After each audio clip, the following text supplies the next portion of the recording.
I live with my husband Siegfried's parents. My father-in-law, Alistair, is considerate towards me, but my mother-in-law, Violet, has always seen me as an adversary.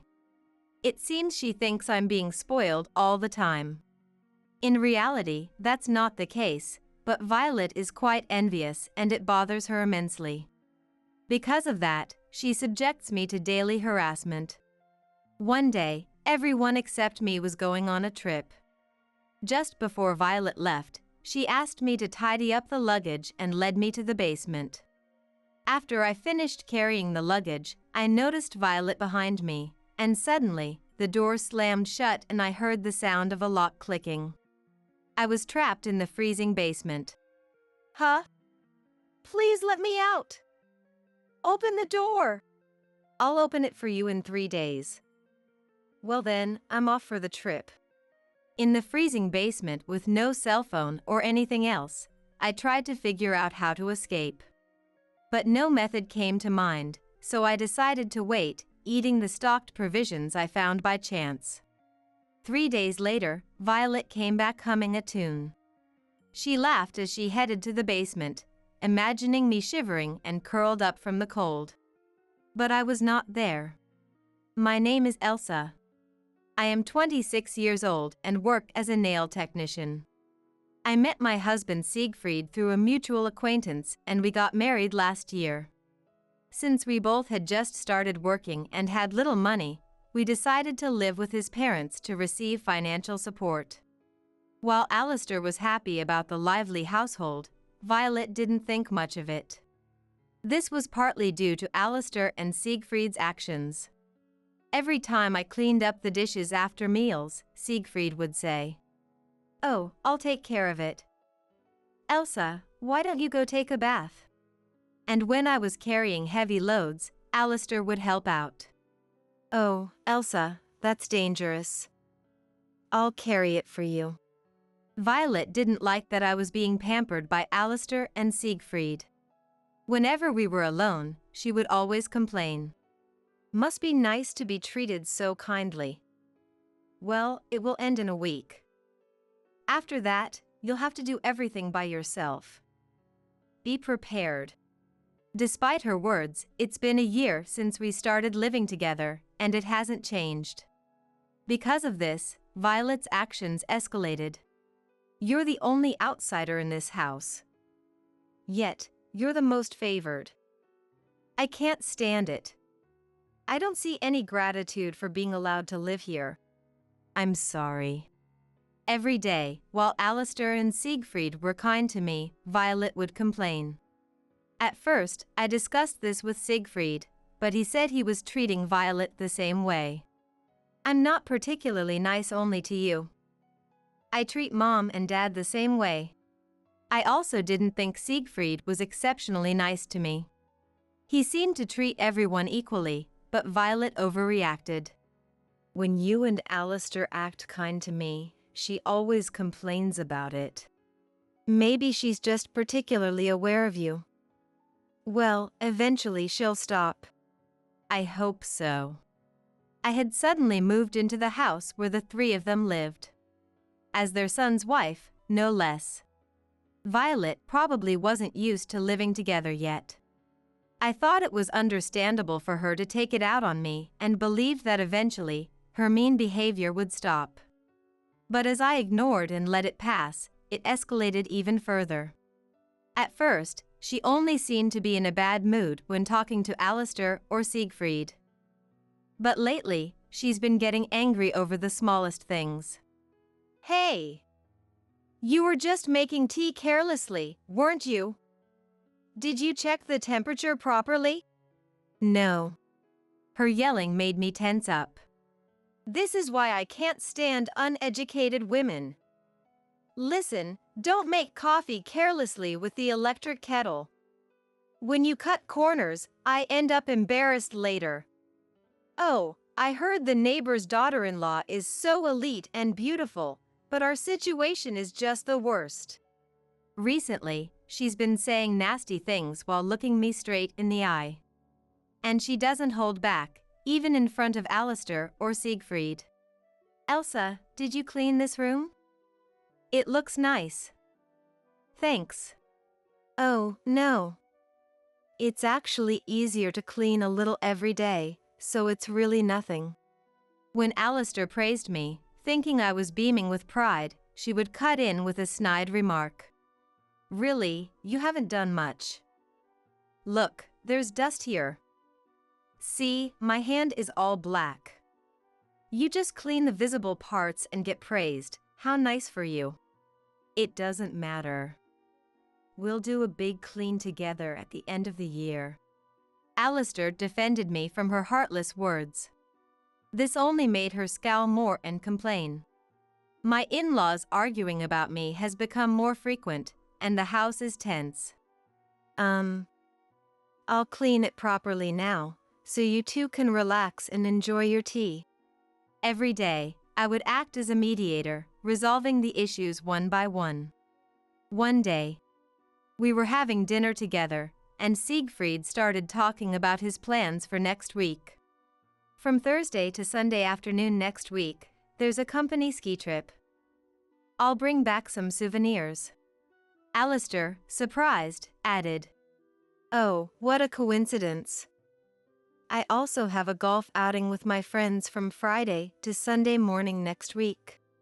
Hearing this, Violet seemed unhappy about being alone with me next week and said, If everyone's gone, maybe I should take a trip too. Sounds good. It's important to refresh yourself. Elsa, what about you? When Siegfried asked me, I thought about going on a trip too, but worried about her making snide comments about where I'd get the money, I chose to stay home. Well, I'll stay and look after the house. When I said that, Violet smirked. If I had said I would go on a trip too, she would have openly shown her displeasure. I felt relieved that I chose to stay, but little did I know this decision would lead to a terrible ordeal.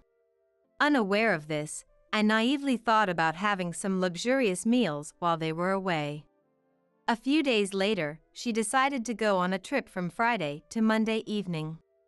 I'm looking forward to a hot spring trip with my friends after so long. She hummed as she packed her travel bag. Siegfried and Alistair also began their preparations. Where did I put my golf bag? If it's golf-related, I saw it in the basement earlier. I'll help you carry it. So we went to the basement. It was freezing there without any heating. Quickly, we started working to bring the golf equipment upstairs. Thanks, Elsa. I couldn't have done it alone in this cold. Oh, no problem. Just let me know if you need help with anything else. After helping Alistair, I also finished helping Siegfried. Sorry. Can you get my pajamas and clothes ready for the next 3 days? Sure. Everyone was rushing around the house, repeatedly grabbing necessary items for the trip. The atmosphere was hectic as we moved around busily. Finally, it seemed like we had managed to finish all the preparations for the trip, and everyone sighed in relief in the living room. Phew, getting ready for a trip is so exhausting. Starting tomorrow, Siegfried, Alistair, and then Violet will each go on their respective trips. We decided to have a final meal together and made hot pot. The next day, Siegfried left for his company trip. I'm leaving. If anything happens, call me immediately. Siegfried left the house, looking worried about me. Early the following morning, while everyone else was still asleep, Alistair also left. Violet was the last to leave, but until then, it was just the two of us for the first time in a while. I wondered if she would say something to me before her trip. Cautiously, I waited until Violet left the house. After finishing breakfast, Violet called me into the kitchen. This is the portable stove we used when we all had hot pot last time. It's too big to store in the kitchen, so could you take it back to the basement? Expecting a sarcastic remark, I was surprised by the simple request. Relieved, I agreed to her request. Understood. I'll take it down now since I have some time. Thanks. Violet smiled slightly at me, raising the corners of her mouth. It was unusual, but I guessed she was in high spirits because of the upcoming trip. Without realizing Violet was following me, I carried the portable stove to the basement and, at that moment, the basement door slammed shut. What? I initially thought the wind had closed the door and didn't worry as I walked towards it. Then I heard the sound of the lock turning. The door handle wouldn't budge when I tried to open it. What? Hearing my panicked voice, Violet started giggling from the other side of the door. Hee hee. I'm going on my trip now. What? Wait. Please open the door. Even though I knocked hard, I could only hear the sound of Violet walking away. My face turned pale. I heard the front door open and then close as she locked it. It seemed I was completely locked in. It's so cold. What should I do? The basement was freezing. The living room was always warm, with the heater on, so I was in light clothing. I thought about using the portable stove to warm up, but the risk of a fire made me hesitate. I never imagined I would be locked in here, so I had left my phone in the living room. The earliest to return would be Alistair, but even that was in 3 days. I couldn't go to the bathroom, and the cold was draining my energy. I wondered how I would survive in this room until everyone came back. Imagining the worst, tears started to flow. But crying wouldn't change anything. I desperately searched the basement for anything that could help me survive. I found some canned tuna and instant food. They were likely stocked for emergencies like earthquakes or disasters. I ate them to regain some energy. There were also camping supplies Siegfried had bought during his brief camping phase. While the phase had passed quickly, leaving only a tent and a folding chair in the basement, the chair at least helped keep me off the cold floor. I tried to make the best of what was available to create a more comfortable space, but it was challenging. In the end, all I found useful were the chair and the instant food. I had no idea what time it was. Curled up in a small ball on the chair, I heard a sound coming from the front door. Huh? At first, I thought it was a hallucination brought on by the cold. But I kept hearing someone rummaging around, as if they had come home. If it was Violet, I would be in trouble, but I hoped it was Alistair or Siegfried and yelled out. Help me! When I shouted, the rummaging stopped, and it felt like they were listening to my voice, so I called for help again. Then the footsteps grew louder, and I heard someone frantically trying to unlock the door. When the basement door opened, the person probably didn't expect to find me there. Whoa! I thought I heard a voice, but I didn't expect anyone to actually be here. But anyway, why are you in a place like this? It was Alistair who had come home. The moment the basement door opened, tears of relief streamed down my face. Let's talk in the living room for now. It's cold here, come on up quickly. In the warm living room after several hours, I collapsed in relief. I thought I was going to be stuck there for 3 days. I'm so glad you came, Alistair. Thank you so much. You're my lifesaver. I thanked him through my tears, and Alistair made me some hot cocoa while he explained. It was really just by chance that I came back. There was a golf event, and I forgot my golf shoes. I rushed back to get them. Everyone said rentals would be fine, but I insisted on my favorite ones to get my best score, so I came back for them. Because Alistair forgot his shoes, I was saved. I guess I was lucky. So, why were you in there? And how did the door get locked from the outside? Alistair seemed to realize something as he asked the question. Did Violet do this? At his words, I shivered and couldn't hide the truth. Alistair put his head in his hands. I see. He took out his phone and made a call. I thought he might be calling Violet, so I watched closely. But he was calling his golf buddies. Hey, sorry, there's been an emergency, so I won't be able to join you for the trip. I'll make it up to you next time, I promise. Hearing this, I felt a surge of guilt along with surprise. What? No, it's okay. Alistair, you should go back. I said while he was still on the phone, but he went ahead and canceled anyway. After hanging up, I apologized again. I'm sorry. Your important trip got ruined because of me. Alistair spoke gently to me. I can go golfing anytime. I'm about to retire soon anyway. He even cracked a joke to lighten the mood. He was trying to ease my guilt. More importantly, can you tell me exactly what happened? He asked, and I explained the morning's events in detail. Then, as soon as I put away the portable stove, the door was locked. I was in the basement for about 3 hours. 3 hours in that cold place. Alistair sympathized with my feelings and was angry for me. But thanks to you, it was only 3 hours. If it weren't for you, everyone would have been back on Sunday. Now, it's just a slightly chilling story. When I said that, Alistair shook his head. Elsa, we can't just brush this off so easily. Something dangerous could have happened to you.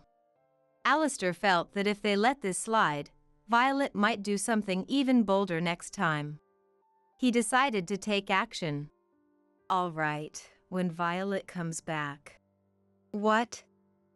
Are you sure? I was shocked by Alistair's determined words.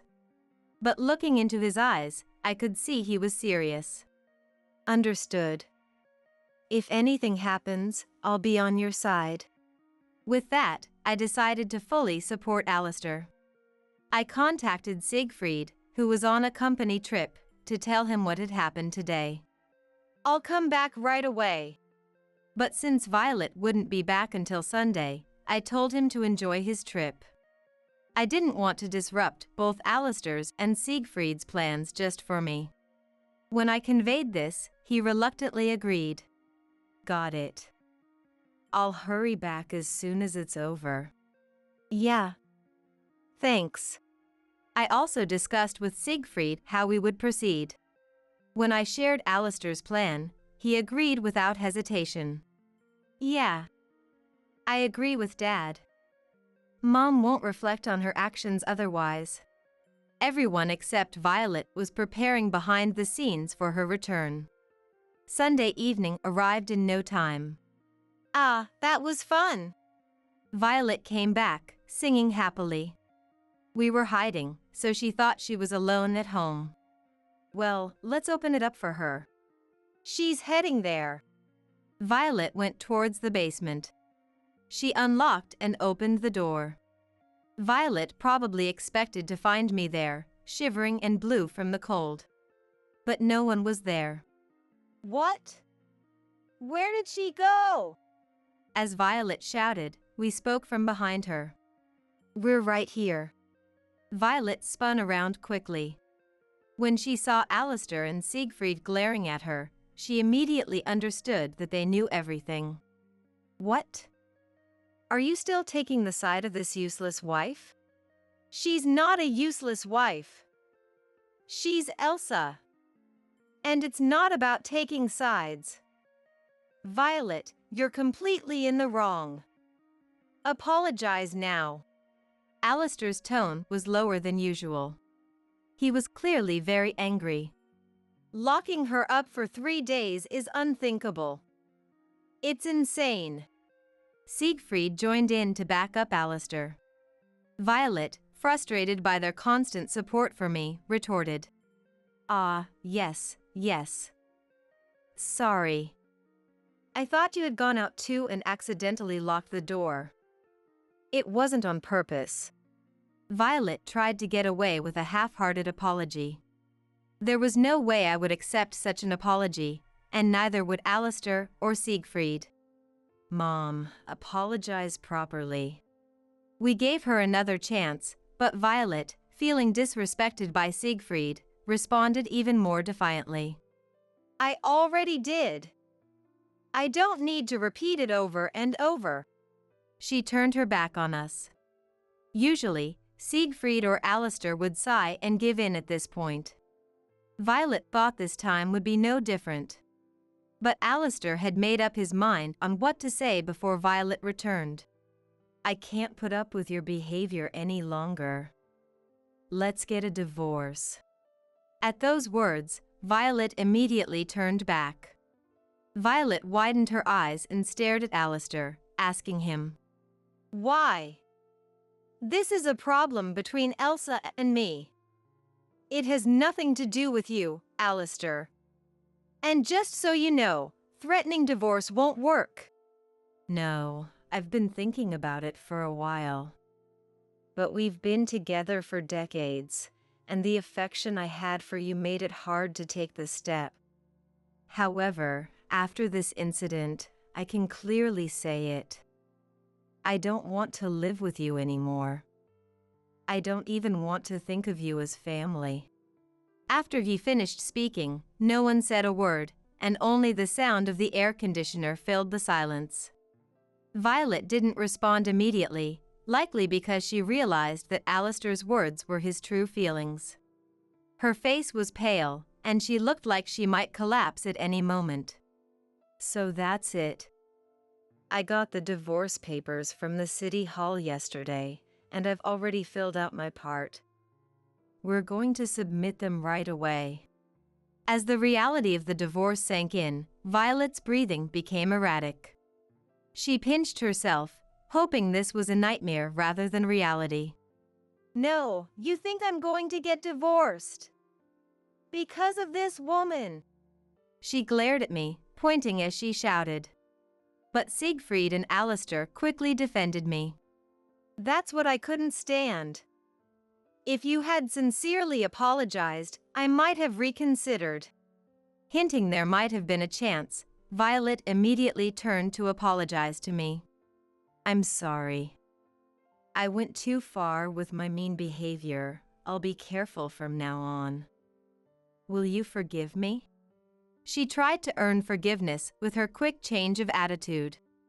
Thinking she really didn't want a divorce that badly, I expressed my opinion. It doesn't sound like a genuine apology. I can't accept it like this. Hearing this, Violet's face contorted with anger. But noticing Alistair watching, she quickly snapped back to her senses. What are you saying? I'm genuinely apologizing. She forced a smile at me. But it was clear she wasn't smiling inside. Seeing through her, Alistair spoke up. Enough already. No matter how much you apologize now, no one will believe it's sincere. It only leaves a sense of distrust. Alistair cut off even her attempt to apologize, leaving divorce as the only option. Violet finally collapsed to her knees and cried. Why does everyone treat me so harshly? Men just prefer younger women, don't they? Crying, she lamented why she was the only one not being defended. Alistair and Siegfried looked at her with exasperation. Just so you know, Mom, you're the one who started this by bad-mouthing Elsa and doing awful things. If you hadn't done anything to Elsa, we wouldn't have needed to defend her. Alistair nodded in agreement with Siegfried's calm remark. Violet now regretted her actions that led to this situation. Then we moved to the living room and surrounded Violet to make her sign the divorce papers.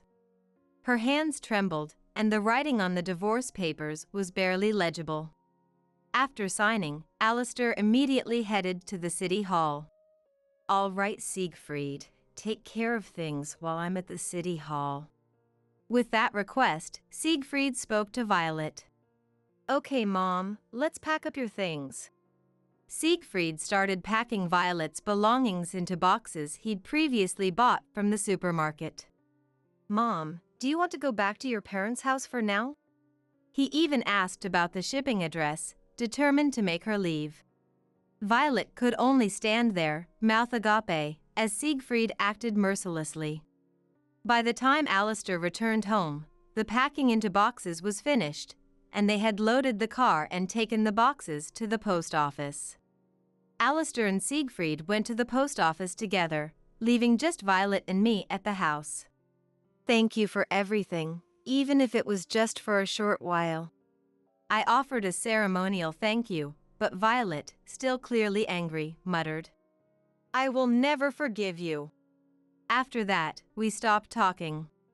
No matter how angry Violet was, I knew I wasn't wrong. I stood my ground, unafraid of Violet's anger. As the two were about to return, Violet seemed to decide to go back to her parents' house. I heard her sniffling, but my feelings remained unchanged as I watched her leave. When Alistair and Siegfried returned, I told them Violet had left, and they seemed relieved. Elsa, I'm really sorry for what Violet put you through. No, it's fine, Alistair. Thank you again. I nodded to Alistair, who waved his hand, looking embarrassed. I'm the one who should apologize for my ex-wife scaring you. I'm really sorry. Then Alistair offered, Now that I'm single, I could give this house to Siegfried and you. Or if you prefer, I can help with renting an apartment. He was suggesting options for our future living arrangements. Siegfried, considerate as always, left the choice to me. Actually, I shared my wishes regarding our living situation, and both Alistair and Siegfried agreed without any objections. Several years passed, and we had a child, who is now 2 years old. When asked about our living arrangements, I was actually pregnant. Even Siegfried didn't know until I revealed it then. I expressed my desire. I want to continue living here with Alistair. With a new member in the family, I hope to create many happy memories together. Hearing this, both Alistair and Siegfried's faces lit up with joy. That sounds great. Dad will have fun living with his grandchild too. Well, I guess I won't have time for golf anymore. Alistair was overjoyed at having a grandchild. Now, he adores the child every day. Seeing Siegfried and Alistair playing with our child often made me think. Poor Violet, she doesn't even know she has a grandchild. We had decided not to inform her, as it would only cause trouble. Violet was forcibly sent back to her parents and was severely scolded. Even they couldn't believe she had angered the usually gentle Alistair so much. Violet had low credibility even in her own family. With no one to trust, she would likely lead a miserable life from now on. Having lived off Alistair's earnings, she now had to fend for herself at her parents' home. Her parents, living on a pension, couldn't afford to support her. After decades as a housewife, Violet had to find work. Her arrogant attitude and demands for a higher wage during interviews made it difficult for her to hold a job. Lacking work experience, she would now face the harsh realities of society. Regretting her past behavior towards me, Violet would live each day in regret. Thinking about it gave me a sense of relief. I soon forgot my anger and even Violet's existence, enjoying my life now. Rather than clinging to past grievances like Violet, it's far better to wish for future happiness. Watching our child grow, I will continue living happily with Alistair and Siegfried. The tie I handed over was thrown into the trash can at the corner of the room the next moment. I was dumbfounded by Mike's action. The last thing I need is cheap trash. Did you even check inside? Huh? On the other side of my astonished husband, Sarah was laughing. I met Mike's eyes before slowly shifting my gaze to Sarah. You don't think that was from your sister, do you? Sorry, it's so cheap. Sarah was furious. Seeing her like that, Mike was quite shaken. No, I thought that was something Mary had prepared. As if anything prepared by Mary could just be thrown away. I couldn't help but feel a thrill of excitement at Sarah's furious figure. I'm going to expose all of Mike's actions right here. I took a deep breath. I am Mary, a 47-year-old housewife with a part-time job. Thanks to getting married almost immediately after graduating from college and having children right away, my second life has already started. Even though I say that, Mike is still actively working, and since I've been working a full-time part-time job for about 10 years, we don't go on trips or anything like that. So, honestly, this second life is just a name, and in the end, I'm living a life no different from usual. Mike and I met in college. It was a normal college, but the club activities were active, and among them, the basketball team was one of the strongest in the nation. Mike was the captain of the basketball team. Tall and well-built, he was the captain and the ace. At that time, Mike was very popular, and I, being one of the managers, thought I had no chance. But he approached me, and then he confessed his feelings. I was so happy. The proposal came when I was in my 4th year of college, with Mike already working and able to support us, asking me to marry him. My parents, having been college sweethearts themselves, didn't object, and we got married half a year into my senior year of college. It was a simple wedding, but it was well done, and I was happy. The first year after marriage was very smooth. Since the company Mike joined had frequent relocations, I decided not to become a full-time employee and continued with the part-time job I had at the time. However, I found out I was pregnant just before graduating from college, and to reassure a worried Mike, I resigned. During the pregnancy, my sister-in-law Sarah and my in-laws, who lived nearby, were very kind and helpful, and I was truly glad to have married. However, after our daughter Jane was born, our marital life gradually drifted away from the ideal. Jane, who often cried at night, would start crying unless held during the day, and as a first-time parent who knew nothing about child-rearing, I struggled to balance it with household chores. Although my in-laws and Sarah helped, there inevitably came times when I had to do it alone. Each time, I would hide and cry by myself.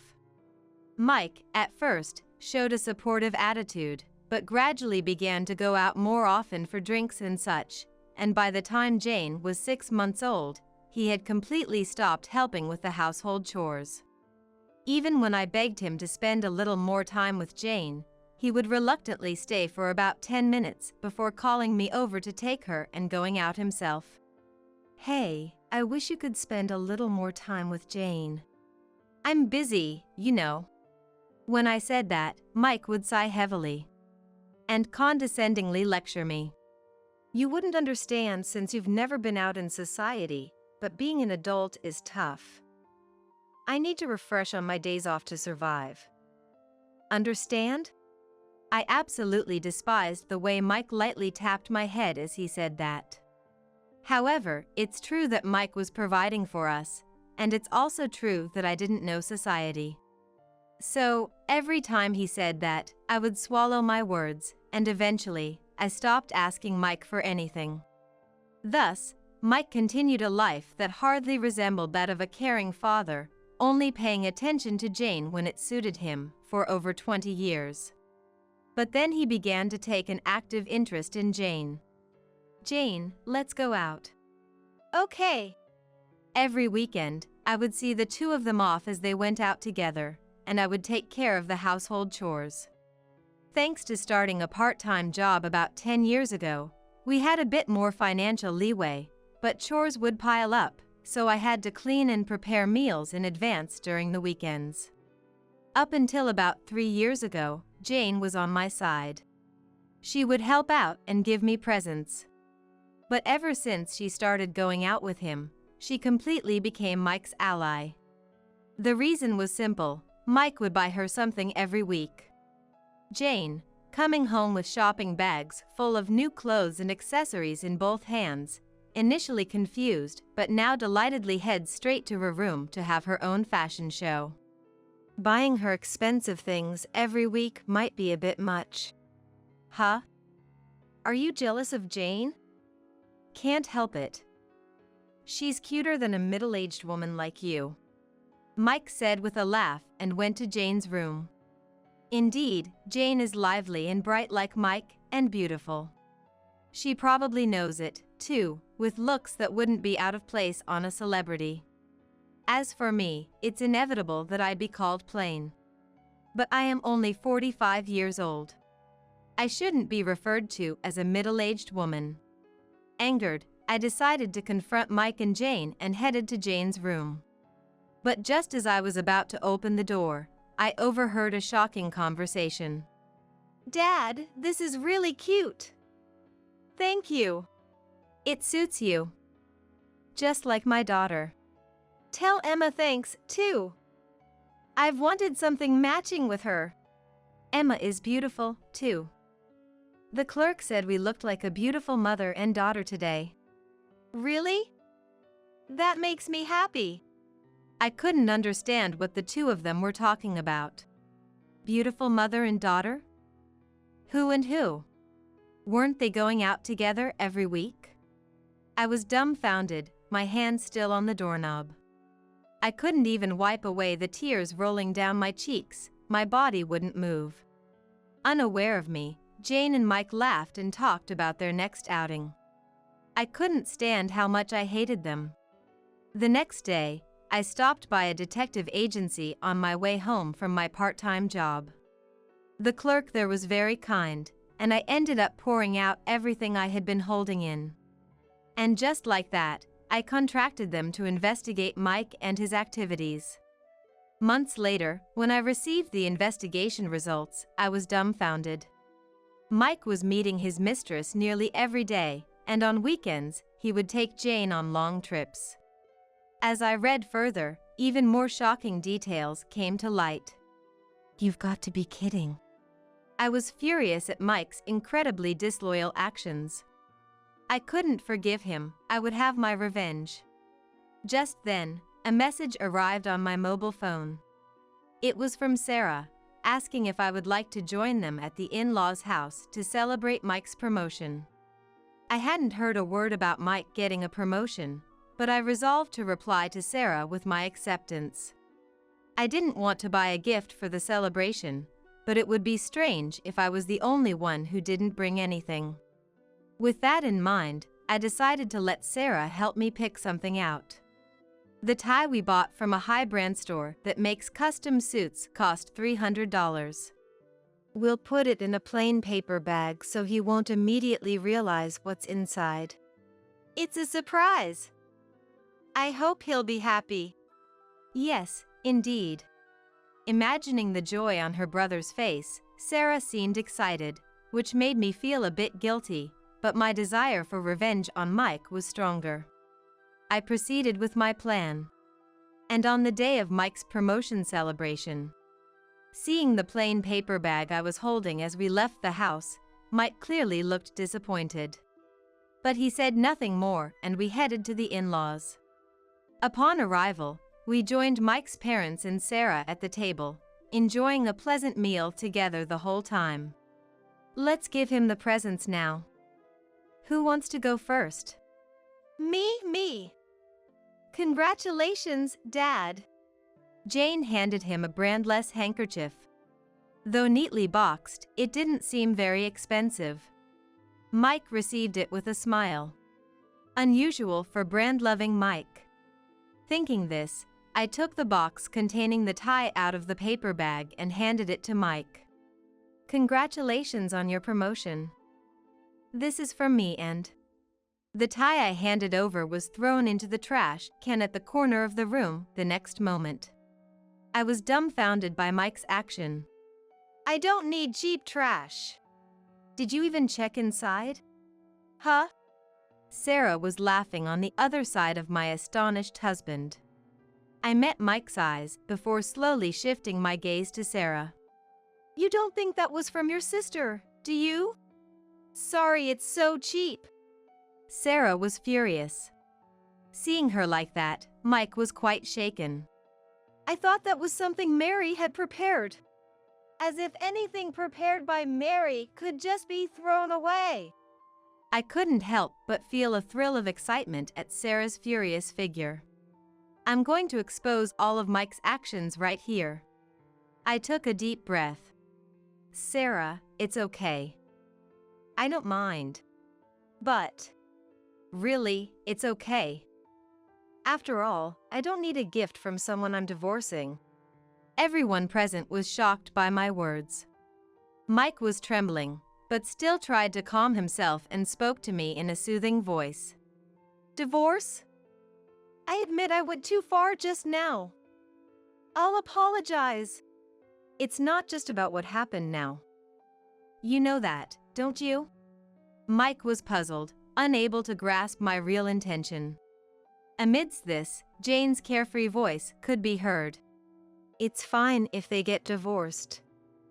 It's none of my business anyway. Jane. Susan chided Jane as she twirled her long hair, but Jane didn't stop. I mean, being told that someone who barely went out into society and is just an ordinary middle-aged woman is my mother doesn't make me happy.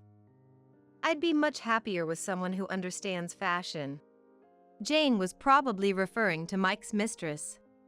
Unaware that I knew about it, Mike looked a bit awkward, to whom I smiled. Right, Emma, was it? She would make Jane happier, wouldn't she? How do you know about Emma? Mike panicked when Emma's name, his mistress, suddenly came out of my mouth. Next to him, Jane's attitude remained unchanged. I spoke sarcastically to the two of them. You've lost your love for me and want to remarry, right? Unfortunately, I don't have such a partner or the time. No, well... Mike suddenly became hesitant as everyone's gaze focused on him. Jane, perhaps realizing something was off, stopped playing with her hair and looked at Mike. Making up reasons for cheating and making Jane believe them, you really don't want to look bad, do you? What do you mean? Jane confronted Mike, puzzled. After all, Mike had told Jane that I was cheating and considering divorce. When Emma was introduced, he said it was still a secret because I was reluctant to divorce, but he intended to marry her as soon as possible. My head hurt when I found out. I had never cheated, and the only reason I was rarely home was because of increased part-time job hours. Lying and bribing your daughter with gifts is the lowest a parent could go. Dad. You said Mom was cheating, and you wanted a divorce but she was refusing, right? Was that a lie? It's not a lie, but... If it's not a lie, then why is Mom so confident? Jane's shrill voice echoed in the room. I responded calmly.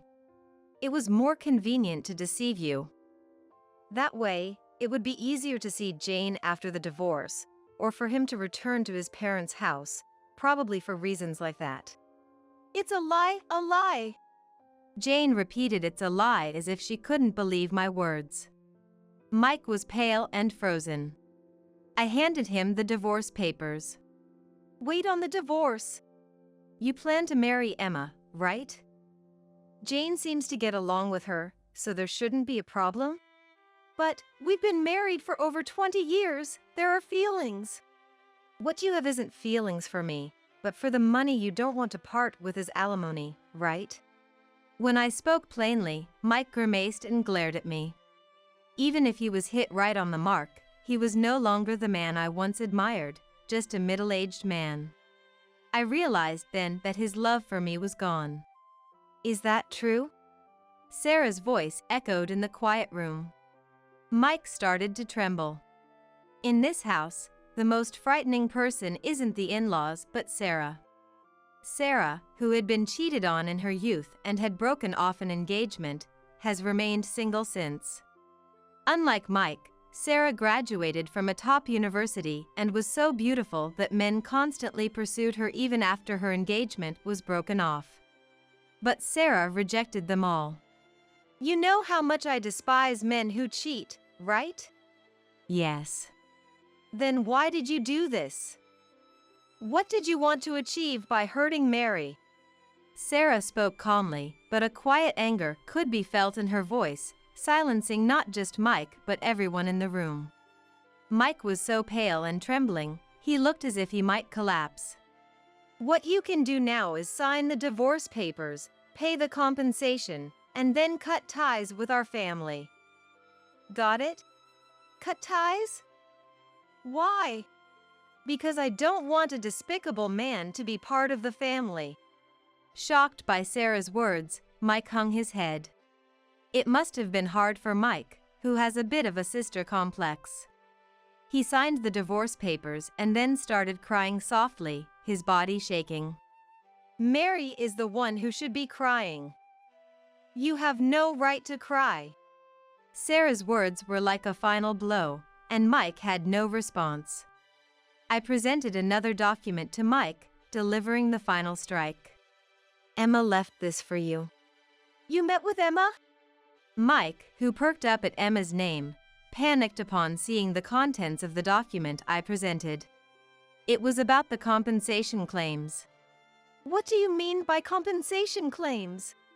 Well, you lied about being single, right? Ah. Mike had completely forgotten that he had lied. In fact, Mike and Emma met at a high-end hotel's matchmaking party, where Mike had forged documents to attend as a single man and approached Emma.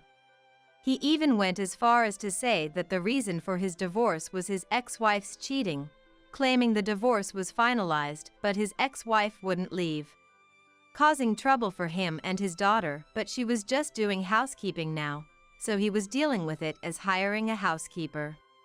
He continued to say that once a new partner was found, his ex-wife would give up on reconciliation and leave, asking Emma to wait a bit longer. When I heard this from Emma herself, I was furious. After showing her our marriage certificate and explaining that we were not divorced and I had not cheated, Emma apologized repeatedly. She offered to pay compensation, but I had no intention of claiming it since she had been misled into thinking Mike was single. Emma has a message for you.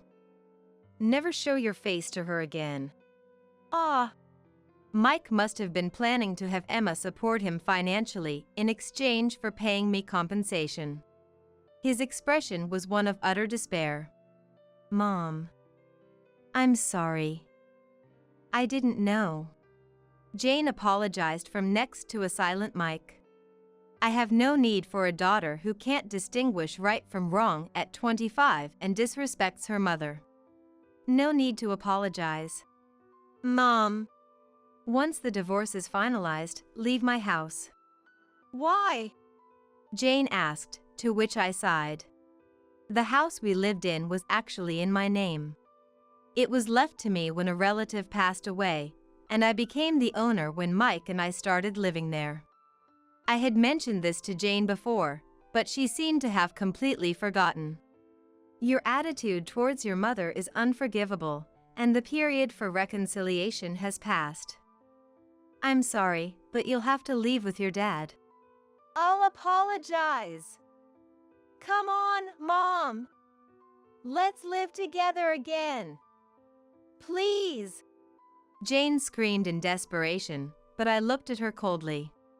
Then, Susan, who had been silent until now, spoke up.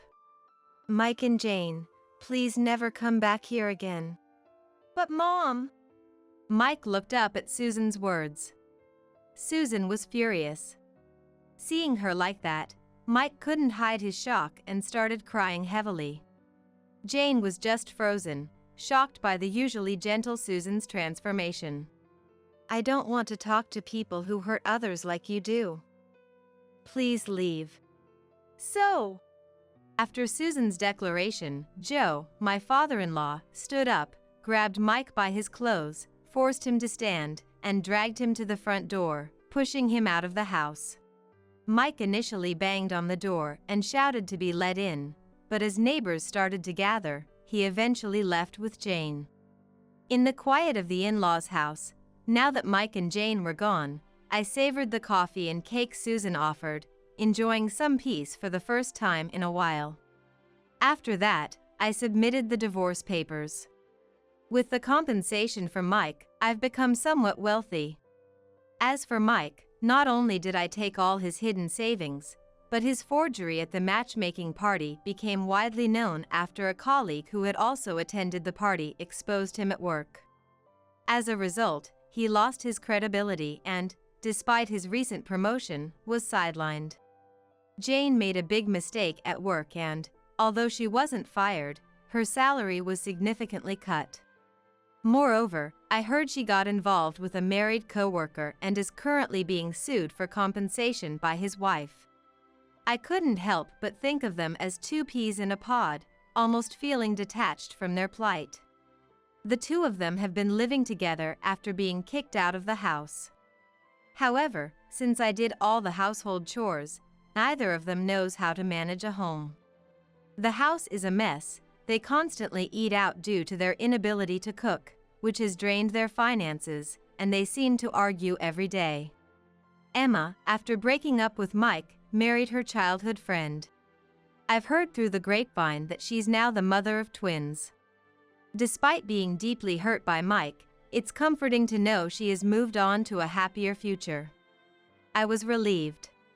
I was worried that my relationship with my in-laws and Sarah would end because of Mike's actions, but we're still close.